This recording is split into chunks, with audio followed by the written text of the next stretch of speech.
Welcome back to the Culture of Currency, where today we're talking about premiums.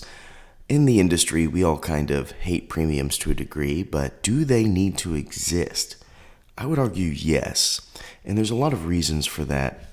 We have many generic products down here, and we have world bullion coin products up here that are issued by a nation, and their premiums are very, very dramatically different. For example, this is an APMEX bar. The premium is going to be lower on this than it would be this Mickey Mouse coin from Niue. And we're going to get into that just a little bit. So when we're talking about premiums, we're talking about the difference in price that you would pay. So if I have 1 ounce here, a buffalo, and let's say right now spot is $25. So let's say I'm paying spot price for this, which is $25. I've got a sale on it, so I have zero premium if I pay $25 and spot is $25. If spot is $25 and I pay $26 for this buffalo, that means it's $1 premium. And that's something that we see a lot for these generic coins is anywhere from $1 to a couple of dollars premium for an ounce of silver. And traditionally, the bigger the amount of weight, the less premium per ounce you pay. Not always true, because sometimes things are collector grade. So for example, my local coin shop sold me this. This is 3 ounces of silver. It is a Monarch stamped bar. And my local coin shop is luckily very transparent and nice. And so they sold me this at the same spot price they would have sold a single ounce for. And they just multiplied times 3, which was $26. And so I ended up paying roughly, $78 or something for this piece. And online, the premium on it is much higher. I'm seeing this sold on the Monarch Metals website, which is the place that made this, for $95, which is a much more substantial premium. So that being said, where you get your metals do matter when it comes to premium, and not all distributors and sellers are created equal. So let's talk about the process from this being mined out of a mountain all the way to making a coin, so you understand why there's intrinsic cost to begin with.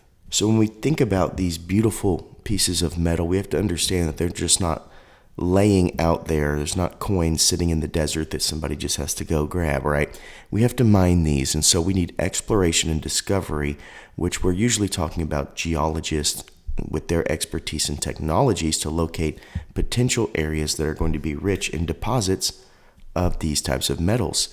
After those places have been sourced and located, we then get to the extraction process. So we would have teams going in and engineering the best methods for the, the forms of earth. So if it's mountainous, we have certain sets of equipment. If it's more flat land, the extraction process basically becomes identified, and various techniques like open pit mining or underground shafts are going to extract the ore containing all of the pieces of metal that they're looking for.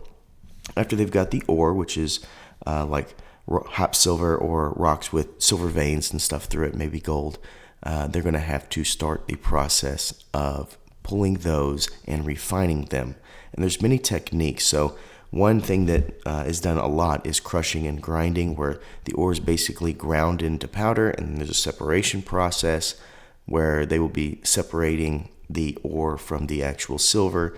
A lot of times that's a chemical type situation, and I'm not big into knowing all the chemistry, but there are actually people on YouTube that do that currently, and there's even a guy that I met down the road that he does that as well. He calls it refining, where he uses I think a sulfur solution or something like that, or acid solution, to get the dust into malleable silver.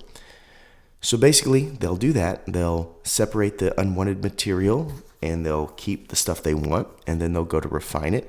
A lot of things are at 995 purity, but obviously for bullion, we want 3 nines or 4 nines. After we have that quality of silver, we then have to get it to the minting process. So depending on the refining, they might refine it in little dies where they're ready to be stamped and that type of thing, or they might just be in dust form or many other forms. but at that point, the blanks and planchets have to be created. And so that's another cost, is now they're being transported to a mint, let's say, where the refined metal will be melted and poured into molds, creating blanks, which are basically unstamped coins. Then they'll pass through a rolling mint, which is very expensive, to achieve the design and thickness that they want for the coin. Then, a lot of times they have I believe it's called annealing. I don't remember how to pronounce it. But basically the blanks will then be heated in a furnace to soften the metal, making it more malleable for the next stage. Then it'll be struck by the machine between two dies that are going to be designed by an artist and looked over probably by a team. I don't know. But a lot of pressure goes into that, and then it transfers it into a finished coin. Obviously, with something like this or this, it's a little bit different because those are going to be poured into molds. So it's a little bit different. But then we go through and have a quality control process. So you have a whole team or process involved to make sure that what's getting put out there is at the quality that you are wanting. And if you have imperfect coins or whatever like that, you basically would recycle those and get that back in the line to be turned into a better product, which would cost money. So after that, they would go to distribution and sales. So then we would transfer these to a facility. So another transportation cost. The facility has bills. They have to pay for electricity, all that kind of stuff. And then the distributors would be the ones to either sell or distribute those coins wherever they're going to go, down to the consumer or investor. So that being said, we have a ton of different things in the process, whether it's security, electricity, water, from all the transportation costs. All of these things make it to where this piece of silver coming out of the ground is going to be a lot more than the actual material value. So let's say that $17, I recently watched a video Salvate Metals did, and he states that $17 is going to be the going price for silver as per ounce, that is, as that's what the cost is going to be to pull it out of the ground and bring it to market, which means that's the floor, right? That has to be the 0 point, and everything above that would be the markup premium, regardless of what spot does. So that being said, all of these products that you see laid out here would have a varying difference on what it would take to bring these to market. For example, the 9 Fine Mint, it's owned by a big company, and therefore when they are making these, because they can wholesale at a bigger rate than, let's say, Monarch Metals, it might cost them less over time to make this, even though they have a giant facility, than it costs Monarch Metals to make it. There's obviously several factors that go into spot price, such as the supply and demand dynamics. How available is silver in your area? What is the investor activity? What are the costs of acquiring it? Are you going to store it? That type of thing. And we have to think about profit margins. If I open a local coin shop or a silver and gold shop, and I am having to sell or buy silver, I need to be able to keep the lights on. And you should want them to be in business. Because they're going to be your direct access to metals, especially if you're trying to go where there's no paper trail. You need to not be buying them online. And so, that being said, you need somebody on the ground in your community that can give you access to metals. And so the thing is if they're not making money, they're no longer in business and you no longer have access. And so you have to think about that. Some people think that coin shops and or silver shops are swindling them and that type of thing, and some of them might be, but ultimately they have to assess what is the percentage on an ounce of silver or on 10 ounces or 100 ounces that they have to meet in order to keep their lights on and to keep their business going. And so, that being said, silver, gold, platinum, all of these things need some type of premium in order to make sure their businesses stay afloat. And this is generic down here, and this up here is our more premium. However, even within the generic that I have listed here, we see variations. For example, if I go online, these rounds here, very generic rounds, they're going to be about the same per ounce, like this. Whereas bars, for some reason online, tend to be a little bit more, not much, even if they're generic, over the coin. I don't know why that is, but it seems to be the case. Poured things like this tend to be more expensive online, but if you go to a coin shop, coin show, it might be the exact same per ounce as we see over here. We do have differences though. This is a Stagecoach silver coin. This is generic. It's one of those fractional that you can break off in quarter ounces. And because that went, as far as I know, under as a business, it's no longer there.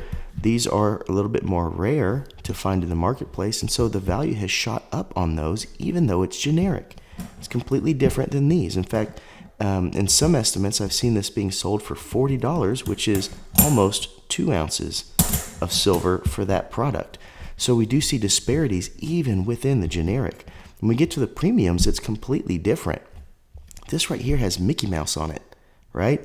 And so in order to get Mickey Mouse on it, well, actually, this is from a couple years ago, 2023. So to get Mickey Mouse on it, you have to have a license. Now, Mickey Mouse went to Creative Commons license this past year, and so this is a different example, but Pac-Man, these other Lord of the Rings, these other pop culture things, you have to have a license to print them on a coin, which costs money, which means your premium is going to be more, right? And if you are issuing from a governing nation, you have low mintage and all these other things, your premiums tend to rise.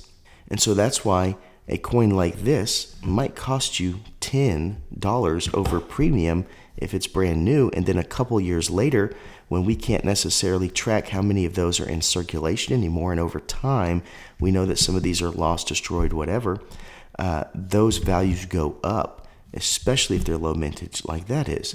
This one here is a low mintage coin from Africa. I believe it's around 5,000 or 7,000 minted of this mandala crocodile. And that being said, the premium has risen significantly. I bought it for probably $8 over spot, and it's now probably in the $15 over spot range.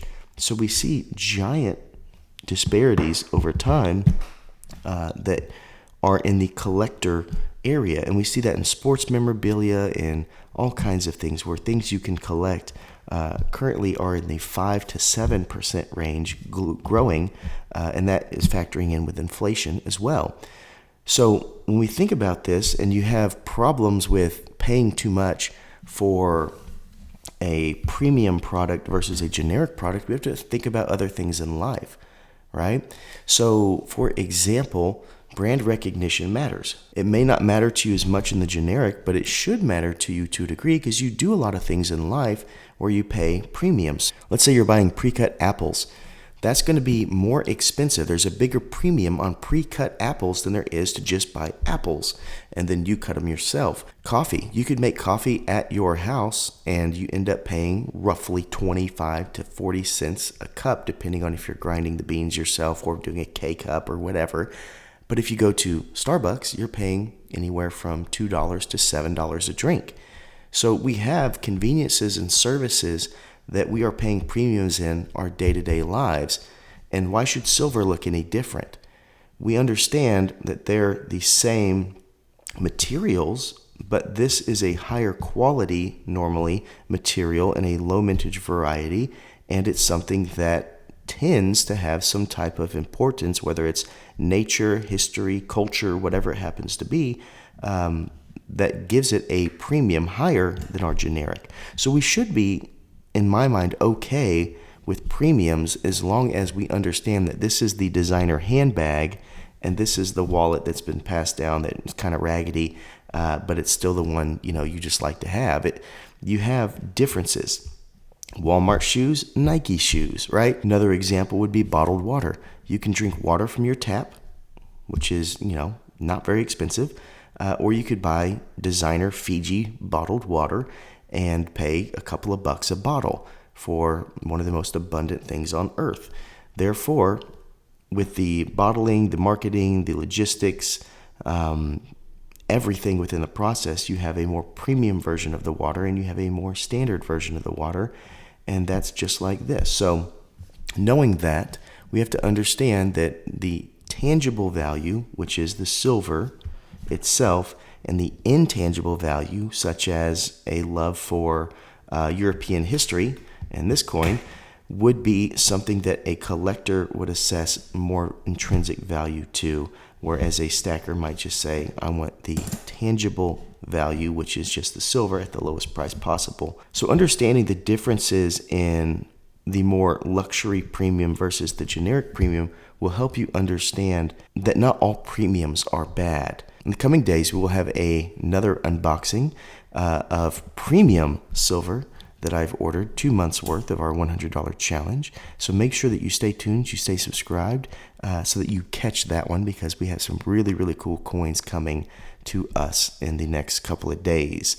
Thank you so much for watching, and as always, please stay classy and current with the culture of currency.